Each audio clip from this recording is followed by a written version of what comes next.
ભગવાનના કથા જે સાંભળે ને એનું પણ મંગલ થાય છે. 3 જણનું મંગલ થાય.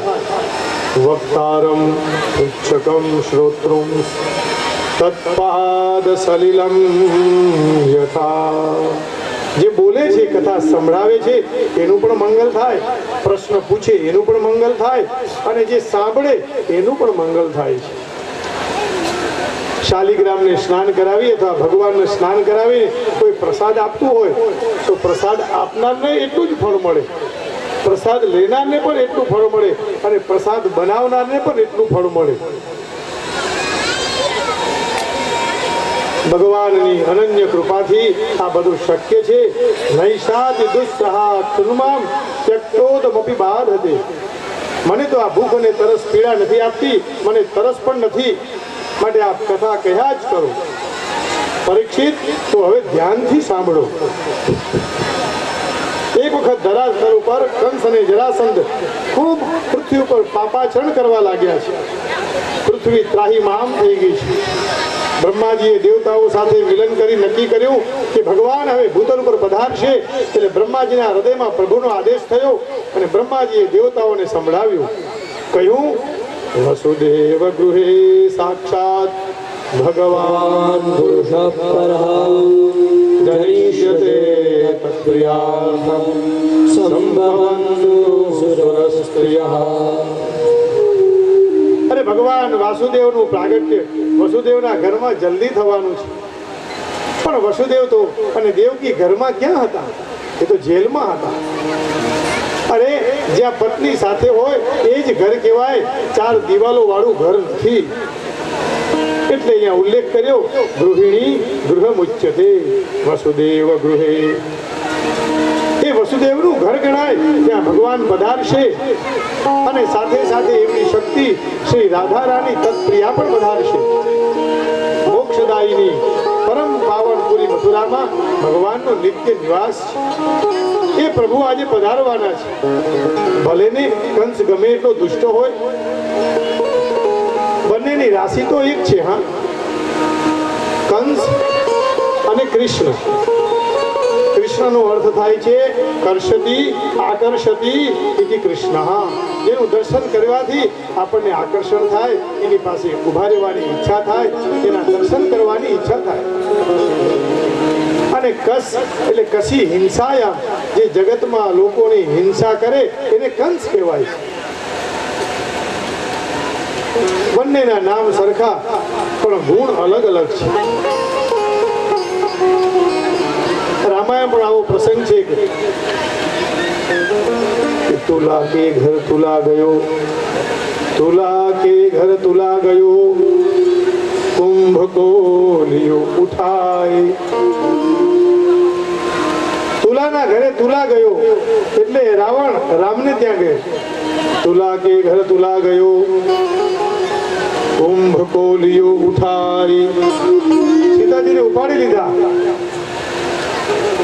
અને કર્કને તો એસો કિયો. કર્ક એટલે હનુમાનજી. મેષ કો દિયો જલાય. મેષ એટલે લંકા, એને બાળી નાખી. તો એ કંસ એટલે હિંસાનું પ્રતીક છે, મારનાર છે. આ કંસ છે એ જબરજસ્તીથી પોતાના કાકા દેવક મહારાજની ગાદી ઉપર હઠાત બેસી ગયો છે. અને કંસ જ આવું કરી શકે. હા, જબરજસ્તીથી કોઈનું લઈ પડાવી લેવું એનું નામ જ કંસ. મહારાજને ખબર હતી કે આ ક્રૂર છે. જગતમાં હાહાકાર મચી ગયો છે. આકાશમાં આકાશવાણી થઈ, હસ્યાસ્ત્વાષ્ટમો ગર્ભો અંતાયામ વહસે બુધ. કંસને કહ્યું, અબુધ, તું ગમે એવો શક્તિશાળી હોય તો આ 8મો ગર્ભ તને મારશે. જે દેવકીનું 8મું સંતાન એ તારો કાળ બનશે. અને કંસ પાછો કેવો? ક્ષણે તુષ્ટા ક્ષણે રુષ્ટા, રુષ્ટા તુષ્ટા ક્ષણે ક્ષણે. ઘડીક રાજી થાય અને ઘડીક પાછું ખીજાવા બી લાગે. અને આવા વ્યક્તિનું ચિત્ત છે અવ્યવસ્થિત ચિત્ત કહેવાય. અવ્યવસ્થિત ચિત્તાનામ પ્રસાદોપી ભયંકર. એના હાથે પ્રસાદ લેવો એ પણ ભયંકર છે. દેવકીના લગ્ન વસુદેવજી જોડે થયા છે અને હવે તેનો પ્રેમ જતો રહ્યો. પદ આવે એટલે મદ આવે, અભિમાની થયો, પોતાની બેનને મારવા માટે તૈયાર થયો છે. ભગિની મહંતુમારબ્ધઃ ખડ્ગપાણી કટે ગ્રહીત. આખી પ્રજા સમજી ગઈ કે ખરેખર આ કંસ દુષ્ટ છે, પણ લગ્ન થયા પછી એનો રથ એટલા માટે એને ચલાવ્યો કે પ્રજાને એમ થાય કે કંસ દુષ્ટ નથી, કંસ તો સારો છે. ઘણીવાર દુષ્ટ માણસો આવું આચરણ કરી સમાજને ગેરમાર્ગે દોરતા હોય છે. એટલે આવા લોકોનું નક્કી નહીં, ગમે ત્યારે પ્રસન્ન, ગમે ત્યારે અપ્રસન્ન થઈ જાય. પણ ભગવાન તો કેવા છે કે પતિનું રક્ષણ કરવા વાળા, પાતિ રક્ષતી ઇતિ પતિ. અને અહીંયા વસુદેવ દેવકીના પતિ છે. એને સમજાવવા બહુ પ્રયત્ન કર્યો. સા કથમ ભગિનીમ હન્યાત. એ તો તારી બેન છે, શા માટે એને મારો છો? છોડી દો. અરે નહીં, આ છોડવા લાયક નથી. આનું 8મું સંતાન એ મારો કાળ છે.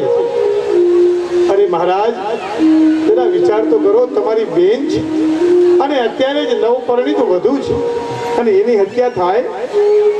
હે સાતવાનુજા બાલા કૃપણા પુત્રિકો અંતુમ્નારસી કલ્યાણી ઇમામ દીનવત્સલઃ.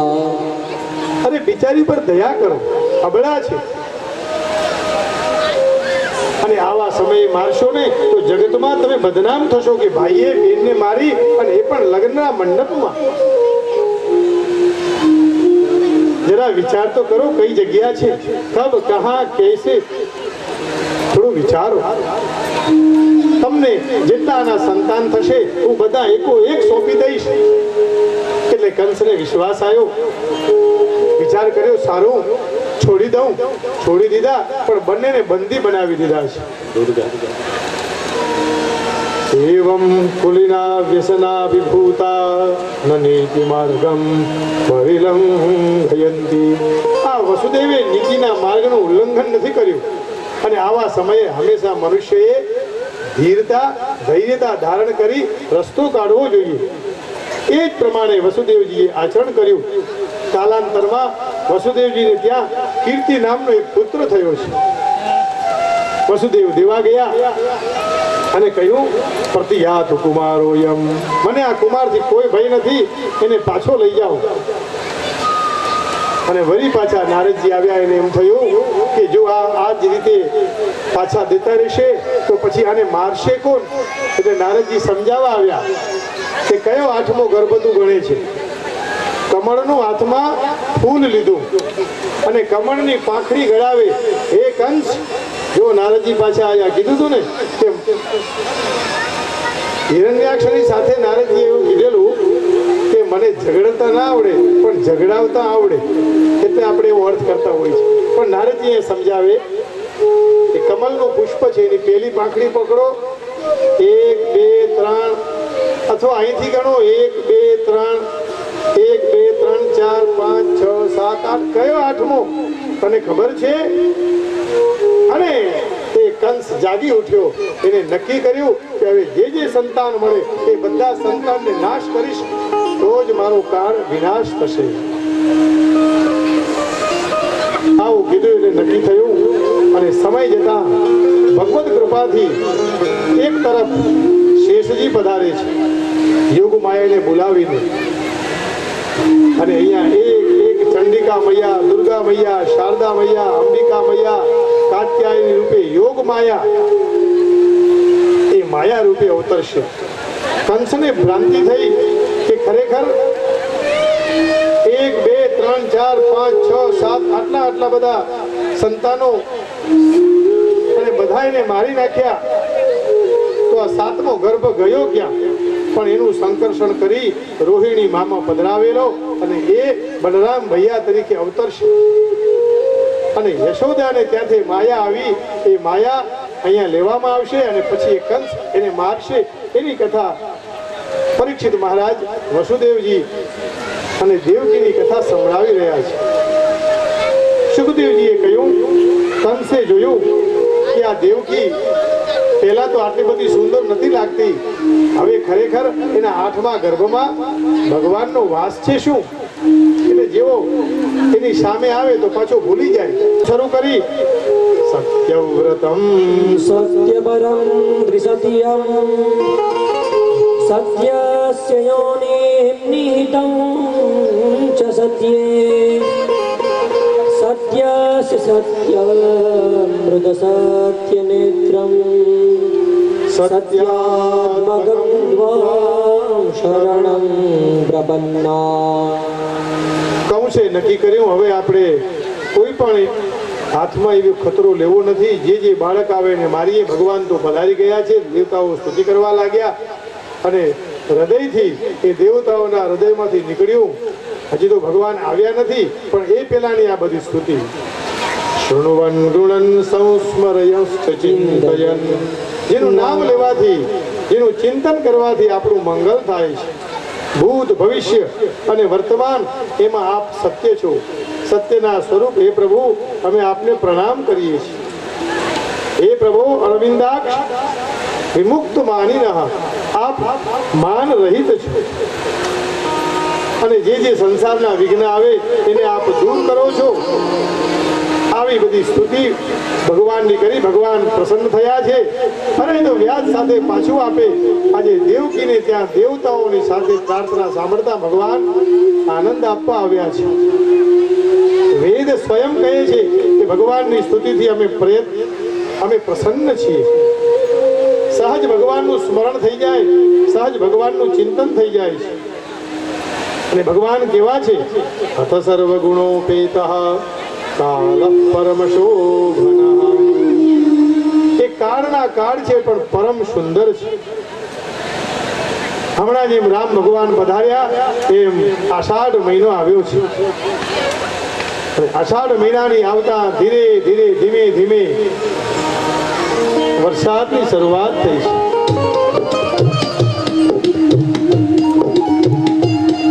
અષાઢ મહિનામાં મેહુલીઓ ગરજવા લાગ્યો છે. એકમ, બીજ, ત્રીજ, ચોથ, પાંચમ, છઠ એમ જવા લાગી. અષાઢ મહિનો પૂરો થયો અને શ્રાવણ મહિનો આવે. અષાઢમાં બહુ વરસાદ, પણ શ્રાવણમાં ક્યારેક વધારે ક્યારેક ઓછો.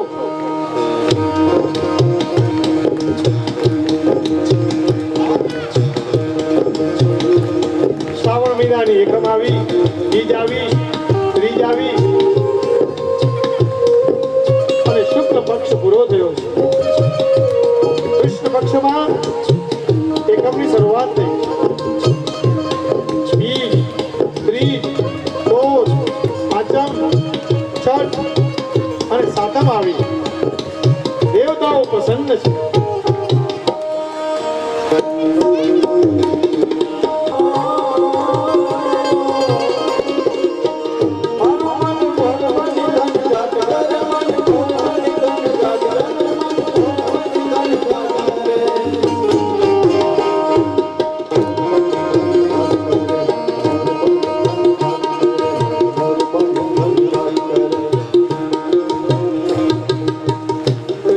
આવ્યું, અષ્ટમી આવી, બુધવાર હતો, રોહિણી નક્ષત્ર, હર્ષણ યોગ, બહુ તરણ અને મધ્યમ રાત્રિ 12 વાગ્યાનો સમય.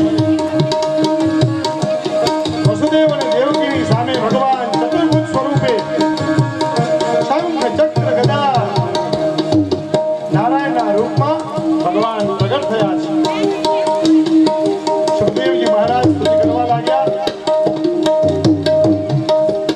બોલો કૃષ્ણચંદ્ર ભગવાન કી. સમદ્ભુતમ બાલકમં ભુજેક્ષણં ચતુર્ભુજં ખગદાયુધાયુધં શ્રીવત્સલક્ષ્મં कौस्तुभं गीताम्बरं सान्द्रपयो रसगोहरम्। હવે આવું અદ્ભુત બાળક જેને 4 હાથ 4 ભુજાવાળું, વસુદેવ દેવકી આશ્ચર્ય પામ્યા. બાળક તો 2 હાથવાળું હોય છે, પણ આ તો અદ્ભુત બાળક છે ને, જગતનું કલ્યાણ કરનાર છે અને જગતનો નાથ છે. પણ બાળકની આંખો જોઈ, બાળકની આંખો બંધ કરી અને બાળક તો જન્મે તો નગ્ન અવસ્થામાં, આ તો પીળું પિતાંબર ધારણ કરીને ભગવાન પધાર્યા છે. અદ્ભુત બાળક છે. વસુદેવજી પ્રણામ કરે છે. વિદિતોસી ભવાન સાક્ષાત મનુષ્ય પ્રકૃતે પરઃ. હે પ્રભુ, હું આપને જાણી ગયો, આ પ્રકૃતિ પર છે. કેવલાનુભવાનંદ સ્વરૂપ સર્વ બુદ્ધિ દૃક. પ્રભુ, આપનો અનુભવ આનંદનું સ્વરૂપ છે, સાક્ષાત આનંદમય છે. પણ મા તો ડરી ગયા કે આવું સ્વરૂપ, અને મારે તો બાળકનું સ્વરૂપ જ ગમે ને. ભગવાને કહ્યું, ઈશારો કર્યો, જલ્દી કરો, હું જ્યાં સુધી બાળક છું ત્યાં સુધી જરાય ચિંતા નથી. એટલે વસુદેવ અને દેવકીની સામે તો બાળક જ છે, પણ આ તો ચતુર્ભુજ થઈને આવ્યા છે. હું ચતુર્ભુજ છું ત્યાં સુધી ચિંતા નથી, અને જે બાળકનું સ્વરૂપ લઈશ પછી બધી ચિંતાઓ થશે, માટે જલ્દી કરો. દેવકીમાં કંસથી ડરેલા છે. કંસાદ ભીતા સુચિસ્મિતા. કદાચ પેલો આવી જશે અને આને આ બાળકને લઈ જશે. ભગવાન, આપ ચતુર્ભુજ સ્વરૂપે છો, આપ બાળક રૂપે થાવ. ભગવાને કહ્યું, મામાની ચિંતા ન કરો, એમને હું ઠેકાણે કરી દઈશ. એટલે અરે નહીં, આ તો મૃત્યુરૂપી નાગણી ભયંકર છે, બધાને વળગે અને એ મૃત્યુને પહોંચાડી દે. માટે આપ ડરો નહીં. સ્વસ્થ હશે તે. ભગવાન તો સ્વસ્થ થઈને સુતા હતા. હવે જીવ ગમે એટલો ભાગતો જાય, પણ ભગવાન એને ભાગતા રોકે છે. અને સ્વસ્થ થઈએ તો આપણા શરીરમાં ભગવાન રોમે રોમમાં આવી જાય. એટલે કીધું ને તુલસીદાસજીએ, બ્રહ્માંડ નિકાય નિર્મિત માયા રોમ રોમ પ્રતિવેદ કહે. સોમમૌરવાસ્ય ઉપહાસ સુનત ધીરમતી ધીરન રહે. બ્રહ્માંડ નિકાયા નિર્મિત માયા રોમ રોમ પ્રતિવેદ કહે. સોમમૌરવાસ્ય ઉપહાસ સુનત ધીરમતી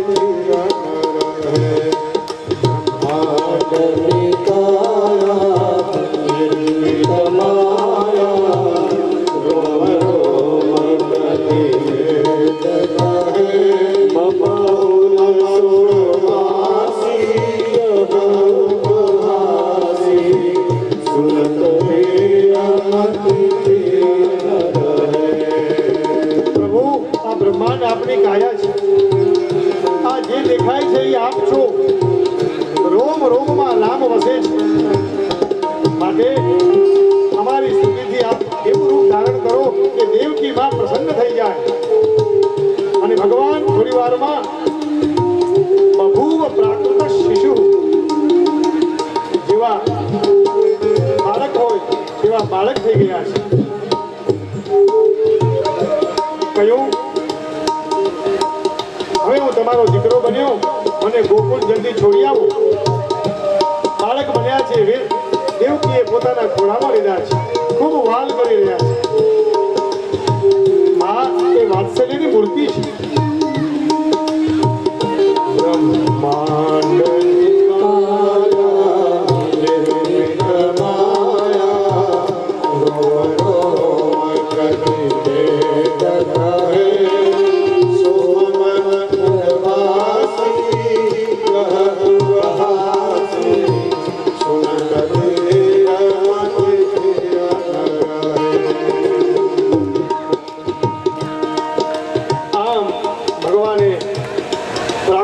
લઈ લીધું, બાલ રૂપમાં પ્રગટ થયા અને મૌન થઈ ગયા છે. રડ્યા નથી. હા, નહીં તો બાળકનો જન્મ થાય તો રડે, પણ અહીંયા રડાય એવું નથી. કારણ કે મામા રડાવે એવા છે, રેડવે એવા નથી. અને રામનો જન્મ થયો ત્યારે તો રોયા, અને રોયા એટલે વધાઈ આવી. અહીંયા તો ભગવાને લીલા કરી, હૃદયથી લગાવ્યા છે. દેવકી છોડી શકતા નથી, પણ આકાશની આકાશવાણી અને ભગવાનની લીલા એટલે વસુદેવજીએ ટોપલામાં ભગવાનને પધરાવ્યા છે. ભગવાનની માયાથી બધા ચોકીદારો સૂઈ ગયા, અને ધીરેકથી ભગવાનનો સંસર્ગ થાય એટલે સંસારની બેડીઓ છૂટી જાય છે. એમ ત્યાં જેલના બધા તાળાઓ છૂટી ગયા. વસુદેવજીએ ટોપલો માથે મૂક્યો અને લઈને નીકળ્યા છે. એને બ્રહ્મ સંબંધ કહેવાય. બ્રહ્મનો સાક્ષાત્કાર થાય એટલે માણસ આ સંસારમાંથી મુક્ત થઈ જાય છે. ભગવાન વિચાર કરવા લાગ્યા, બહાર કાઢ્યા છે ને વરસાદ તો સમય અષાઢ મહિનો અને એ પછીનો શ્રાવણ, તો શ્રાવણમાં પછી ધીરે ધીરે ઝરમર ઝરમર વરસાદ.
પછી મુક્ત થઈ જાય.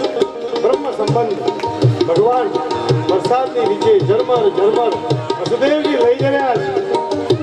ઝીણો ઝીણો વરસાદ આવે છે. ભગવાન કહે છે વાદળાઓને, હમ ભી ઘનશ્યામ ઓર આપ ભી ઘનશ્યામ.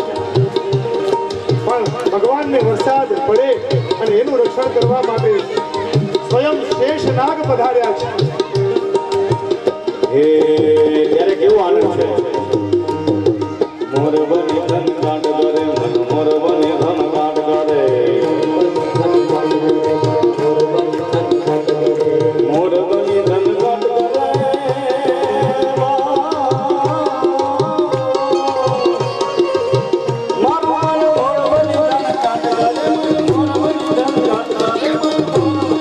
કાંડ કરે, મોર બની ધન કાંડ કરે.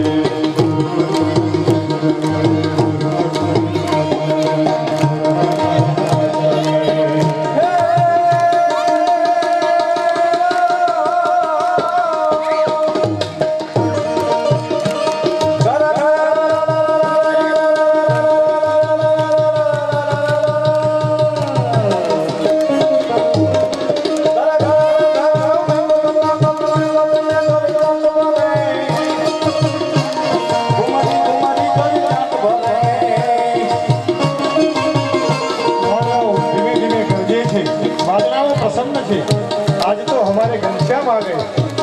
यमुना नदी पर प्रसन्न થઈ છે. મારો નાથ આવે છે. વસુદેવજી જેમ જેમ ધીરે ધીરે નદીને પાર કરતા હતા એટલે યમુનાનું જળ વધવા લાગ્યું. ભગવાનને ખબર પડી એટલે ટોપલામાંથી પગ બહાર કાઢ્યો અને યમુનાજીએ ભગવાનના ચરણના સ્પર્શ કર્યા. ધન્ય બન્યા છે.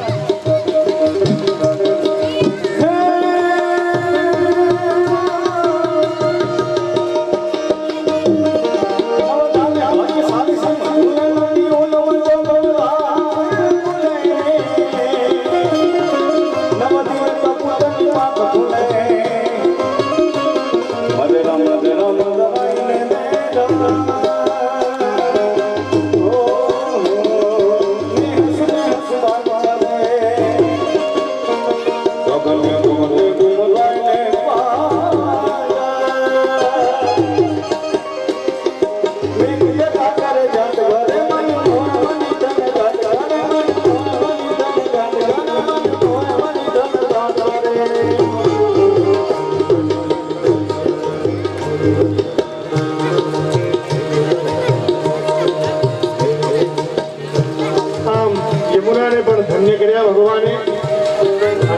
મનાવવા ધીરે ધીરે હવે નંદ ભવન તરફ પ્રયાણ કરે.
દેવકીએ ભગવાનને જે આપ્યા હતા એ નંદ બાવા ને ત્યાં વસુદેવે પધરાવ્યા છે.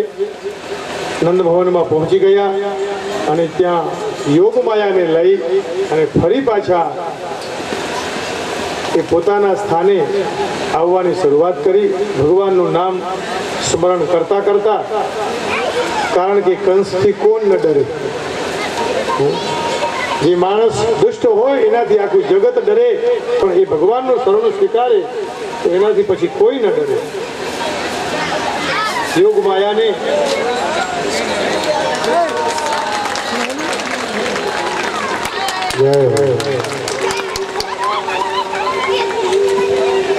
આ ઘડી એટલે પા ઘડી જ પહેરાય તો જ સારું લાગે, કાં તો લગ્ન વખતે કાં તો પછી આવા પ્રસંગમાં. એને કહેવાય પાઘડી.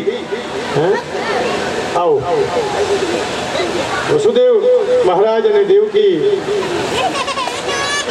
ભગવાનને વસુદેવજી મૂકવા ગયા હતા, સાથે લાલાને મૂકીને લાલીને લઈને આવ્યા છે. અને મહામાયા બોલ્યા, હું આ જગતની કરતા ધરતા હરતા મારા અનેક નામ છે. એટલે વસુદેવજી મહામાયાને લાવી ફરી પાછા જેલમાં જ્યાં પૂર્યા હતા ત્યાં પધરાવ્યા છે. કંસને ખબર પડી છે, સવાર થઈ ધોવા ભોવા થઈ ગયો કંસ. ક્રોધ અવસ્થામાં આવી વિચાર કરવા લાગ્યો કે આજ આ 8મા ગર્ભને હું મારી નાખીશ, પછી તો મારો કાળ ક્યાં બચશે? કાળને કોઈ મારી શકે નહીં, પણ આ કંસ એ દુષ્ટ બુદ્ધિ વાળો છે. કાળના કાળને કોણ મારી શકે? એ કાળના કાળની પાસે જઈએ તો એ મહાકાલ આપણને બચાવી શકે, પણ આ દુર્બુદ્ધિ કંસને અવળું સૂજવા લાગ્યું. અને પછી તો મહામાયા રડ્યા. કંસને ખબર પડી, સમાચાર આપ્યા. કંસ દોડતો આવ્યો અને દેવકીના હાથમાંથી મહામાયાને લઈ લીધા છે. દેવકી રડવા લાગ્યા કે ભાઈ રેવા દે, વિલાપ કરે છે. પણ જબરજસ્તીથી હાથમાં લઈ એ વખતે મહામાયા બોલ્યા, મયા હતયા મંદ જા તત્ખલુ તવાન તકૃત યત્ર ક્વમા પૂર્વ શત્રુર માહિંસિ કૃપણાન વૃથા. મહામાયા બોલ્યા કે તારો કાળ એ તો ક્યારનો જન્મી ચૂક્યો છે, તું મને શું મારે છે? હે મૂર્ખ, મુझे क्यों मारना चाहते हैं? અને શા માટે તું આવું કરે છે? કંસે પૂછ્યું, તું આવી છે ક્યાંથી? તો કે હું મારી જન્મપત્રી નહીં બતાવું ક્યાંથી આવી છું એમ. તારો શત્રુ તો ક્યારનો અવતાર લઈ ચૂકેલો છે. દૈવમપ્યનૃતમ વક્તિ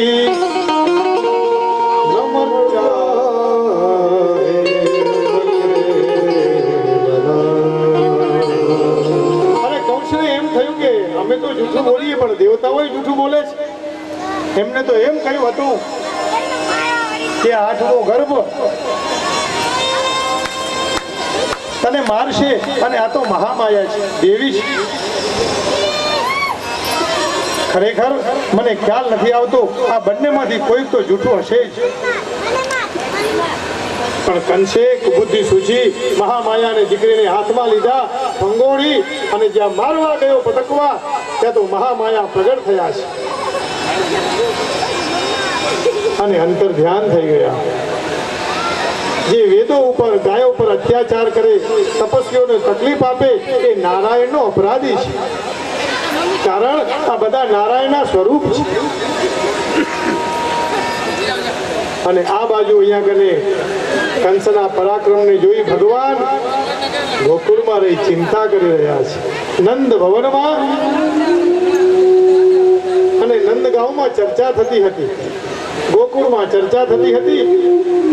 ત્યાં નંદ બાબા તો 90 વર્ષનો ડોકરો હોય, 90 વર્ષના ડોકરાને ત્યાં આ ભગવાન પધારશે, બધાની ઈચ્છા હતી કે લાલો ભયો. પણ નંદ બાવાને તો છોરો છાપરો, આ કોઈ ભયો જ નહીં. આવી ચિંતામાં વિચાર કરતા કરતા સંતોએ આશીર્વાદ આપેલા. ગામમાં એક સંત મંડળી આવેલી અને બાબાએ ખૂબ બધા સંતોને જમાડ્યા, ભોજન કરાવ્યા. સંતોએ આશીર્વાદ આપ્યા. કહ્યું, महंत जी बोलिया बाबा हम आशीर्वाद देते हैं, आशीर्वाद सफल ना होवे जाएगो, सफल ही होएगो, मारा आशीर्वाद सफल थशे। पण एमां एवुं एम करवुं पड़े कि आप अहींया रहो अने मंत्रनो जाप करो। नंद बाबाए कह्युं बहु सरस, पण अमने तो माखणने घी खूब खावा जोशे अने चिंता न करो, 10 लाख गायो छे, आप संतान गोपाल मंत्रना जप करजो, खूब मक्खन खिलाएंगे, दही दही छाछ पिलाएंगे, आप आराम से भगवान का जप करना। मेरे यहाँ यदि लाला भये तो मेरा जीवन कृतार्थ हो जाए, मारो जीवन धन्य थई जाए। પછી તો સંતોએ શરૂઆત કરી, જપ કરવા લાગ્યા, તપ કરવા લાગ્યા અને સમય જતા ધીરે ધીરે સંતોના આશીર્વાદ સફળ થાય એવું બધાને દેખાવા લાગ્યું। મધ્યરાત્રિ છે, વસુદેવજી નંદ બાબાને ત્યાં ભગવાનને પધરાવી ગયા છે।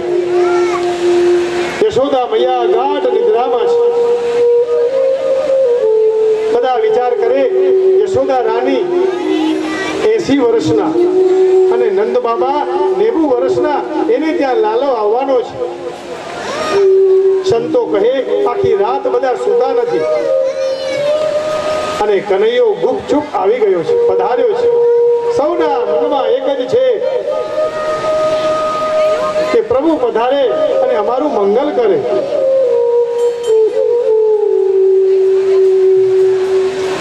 ચાર વાગ્યા છે, નંદ બાબા ગાયોને ધોવા માટે ગૌશાળામાં ગયા છે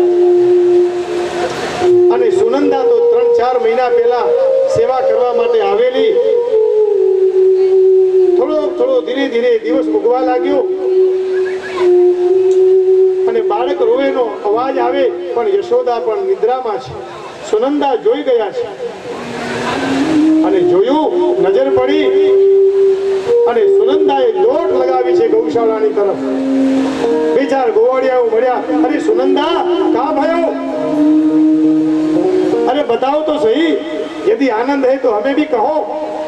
पर सुनंदा तो दौड़ी दौड़ी गौशाळाમાં ગઈ। નંદ બાબા ગાયોને ધોતા હતા।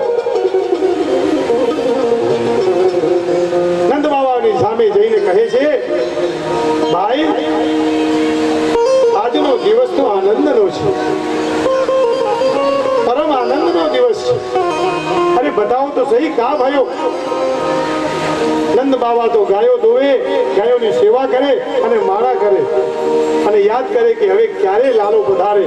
અભય તો ભયો નાય, આગે પતો નાય, અભય તો ભયો નાય, આગે પતો નાય। હજી તો થયો નથી, આગળની મને ખબર નથી, પણ આ સુનંદા તો દોડી દોડીને આવી, મોઢામાંથી બોલતી નથી। અરે બતાવો તો સહી, તને જે જોઈશે હું આપીશ। નંદ બાબાએ પોતાના તિજોરીની ચાવી આપી, અરે વધાઈ આપો, પણ બતાવો તો સહી કા ભયો। નંદ બાબાની ધડકન વધી ગઈ છે, બતાવતા નથી। સુનંદા આનંદમાં છે। અરે પેલા મને ઇનામ તો આપો, અને તને ચાવી આપી, તને બધું આપ્યું, જે ગમે તું લઈ લે. હવે નંદ બાબાથી રહેવાતું નથી. ઘોડિયાઓ પણ ધીરે ધીરે આ અવાજથી કાલ આગવા લાગી કે નંદ બાબાને ત્યાં. पर सुनंदा बोल नहीं रही है, बता ही नहीं रही है, और से ही नंद बाबा की धड़कन बढ़े ही जा रही है. और तब कान में आकर कहा, भैया, अरे भैया सुनो. अब नंद बाबा और सुनंदा दोनों कान में बात कर रही है. भाई, आपके घर तो आज लालो भयो, लालो भयो, लालो भयो. अरे नंद बाबा नाचवा लग्या.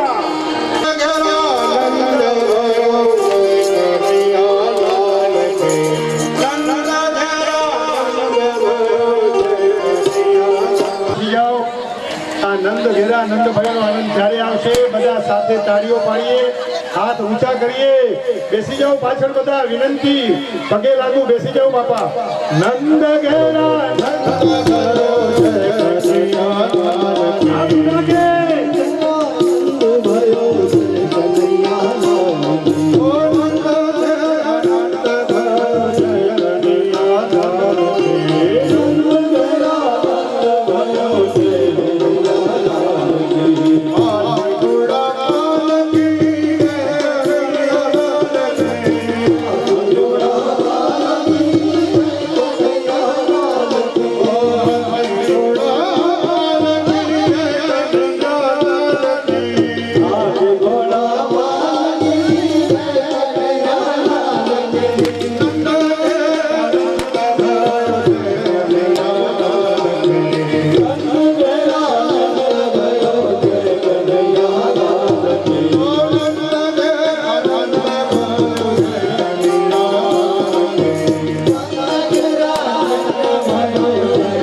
બધા પોતપોતાના સ્થાન ઉપર બેસી જાય.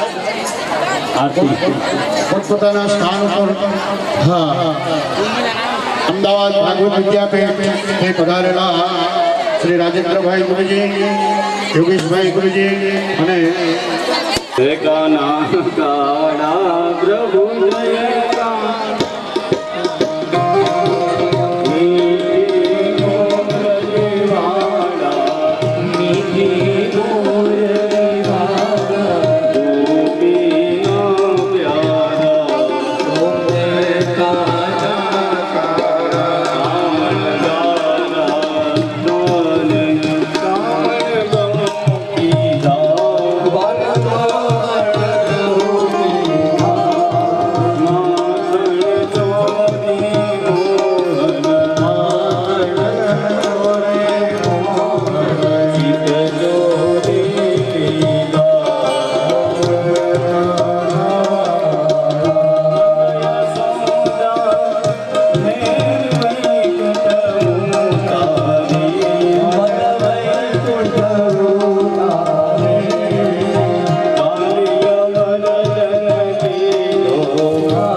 भागवत भगवान जलेन प्रदक्षिणे देवताभिवंदनम स्वामी कल्याण हृदय आरती साची અને સારી રીતે સારી જગ્યાએ વિદ્યુત કેડેમિકોને એ રીતે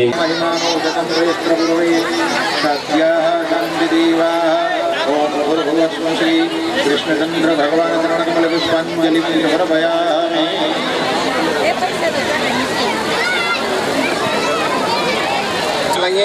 संगीतकारों ने राष्ट्र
એના માટે રાસ ચાલુ છે ભગવાનના આપણે વધામણા પણ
શાંતિથી નાચો 5 મિનિટ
પદમપુરથી આવેલા ભક્તો પૂજ્ય સ્વામીજી શાસ્ત્રીજીનું સ્વાગત કરવા માંગે છે તો જરા સ્ટેજ ઉપર આવી જાય પદમથી પધારેલા મહેમાનો જે કોઈ હોય એ શાસ્ત્રીજીનું સન્માન કરવા આવી જાય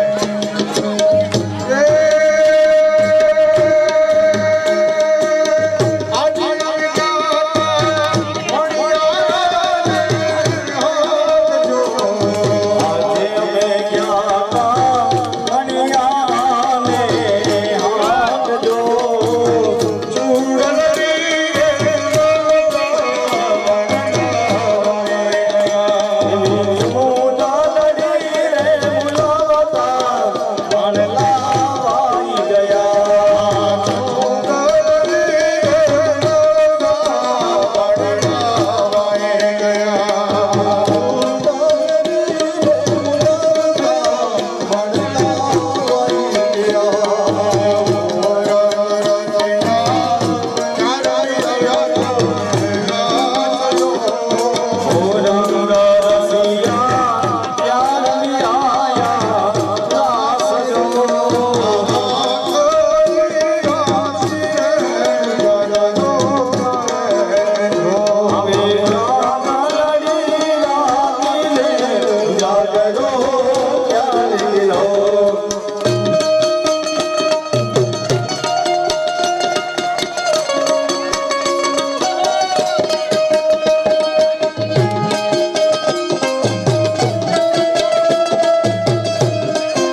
એમનું સ્વાગત કરશે હરેશભાઈ જોશી, રાજેન્દ્રભાઈ શાસ્ત્રીજીનું ભાગવત કચ્છ અમદાવાદ કેન્દ્ર પધારેલ છે. એમનું સ્વાગત કરશે હરેશભાઈ જોશી.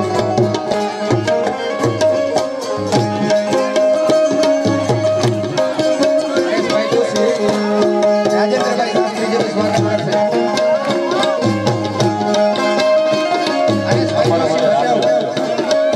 હરેશભાઈ જોશી બચાવો.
એમનું સ્વાગત ગીજુભાઈ ગઢવાલ.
રાજાબાનું સ્વાગત કરશે